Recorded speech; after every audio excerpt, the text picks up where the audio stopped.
ధర్మం క్షీణించిన యుగంలో భూమి తన బాధను దేవలోకాలకు వినిపించింది. సమస్త లోకాలకు రక్షకుడైన శ్రీ మహావిష్ణువు వైకుంఠ సింహాసనాన్ని విడిచి భూమికి అవతరించాడు. ఆ పరమాత్ముడు మనిషిలా తిరుమల కొండల్లో శ్రీనివాసుడిగా జన్మించాడు. కోపంతో కాదు, కరుణతో అడుగుపెట్టాడు. ఆయన దివ్యరూపానికి పరవశమైన పద్మావతిదేవి ప్రేమగా కలిసింది. వారి కళ్యాణం ఆకాశానికి భూలోకానికి మధ్య జరిగిన పవిత్ర యాజ్ఞంగా నిలిచింది. కానీ విధి వారిని విడదీసింది. ప్రేమ చిగురించిన దైవికమైన క్షణం ఓ విరగాతగా మిగిలిపోయింది. అయినా ఆయన వాగ్దానం మాత్రం నిలిచిపోయింది. నా భక్తుడు నన్ను ఒక్క అడుగు వేస్తే నేనేడు అడుగులు వస్తాను.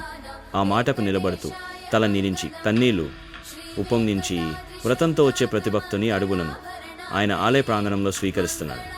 అలా శివని ఇవ్వడం, అడుగుల వ్రతం, ముండనం, నైవేద్యం, ఈ త్యాగాల్లో ఆయన ఆత్మవిశ్వాసంగా నిలుస్తున్నాడు. ప్రతి హారతిలో ఆయన వెలుగుతో మెరిసిపోతున్నాడు.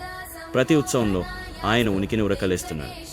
గోవింద అని చప్పట్లతో అరవే శబ్దంలో ఆయన శక్తి ప్రతిధ్వనిస్తుంది.